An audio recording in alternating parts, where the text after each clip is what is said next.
All right, thanks, Top. Tonight, D.C. police are working to stay on top of a busy weekend. In a couple of hours, 5 special youth curfew zones will take effect across the district, and these will last through Easter Sunday. Yeah, and the district is also offering events for young people to prevent the kinds of teen takeovers we've seen and heading into the weekend. Our Randy Hildreth is live at one of those events in Southwest D.C. tonight. We'll chat with her in just a minute. But first, let's get to our Sarah Robinson. She is in Navy Yard, where one of those curfew zones is about to go into effect.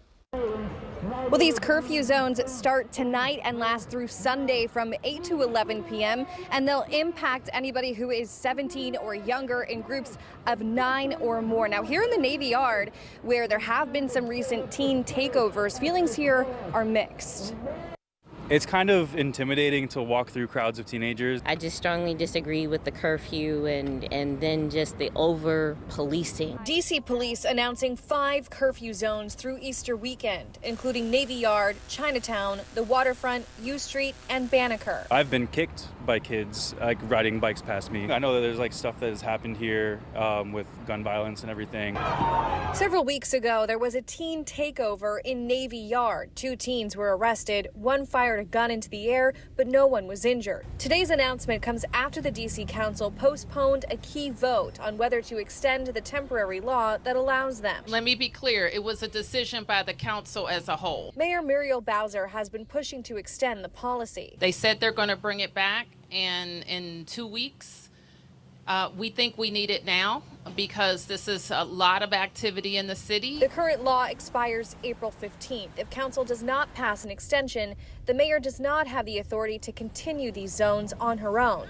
However, she can declare a public safety emergency, which would allow her to temporarily reinstate enhanced curfew measures for up to 15 days. They've been a great mitigation factor to help to limit the number and the size of groups of young people that are out in these areas. D.C. Interim Police Chief Jeffrey Carroll speaking with WUSA 9, saying that they use social media, tips, and community members to determine curfew zones, and the zones have helped. And it's been a very effective tool when we've been able to use it. Now, it is important for me to note that council is expected to take up this issue again in the coming weeks, but that April 15th deadline, the clock is ticking. Reporting in Navy Yard, I'm Sarah Robinson, WUSA 9.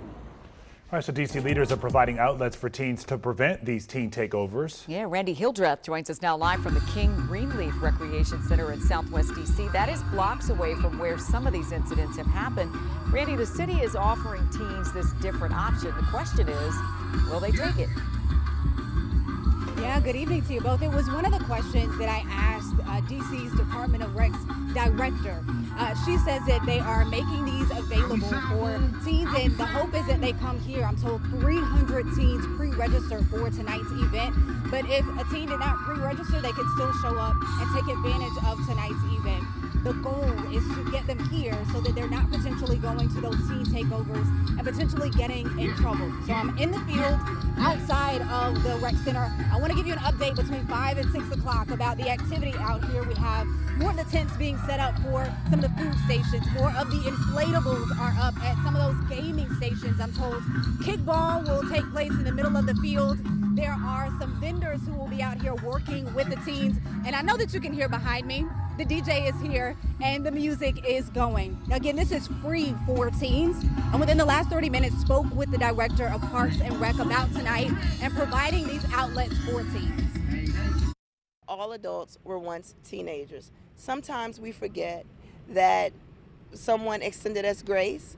And my hope is that those adults who volunteer, we're always accepting volunteers. If you have a gift that you'd like to share or expose a young person to, by all means, let us know and let us use you as a tool and a resource to solving what some may seem as a problem. Now, the event runs until 10 p.m. tonight. I'm told that there are also buses available for the teens to take them to their closest metro stop so that they can get home safely. And it's not just tonight. There is another free event just like this here again at the King Greenleaf Rec Center tomorrow. I'll send it back to you live tonight. Randy Hildreth, WUSA 9. At least we know the DJ is cranking. I was about to say. I don't know how you did that live shot without dancing, I was Randy. going to say some moves or get the party. Winding it up. Get the party going.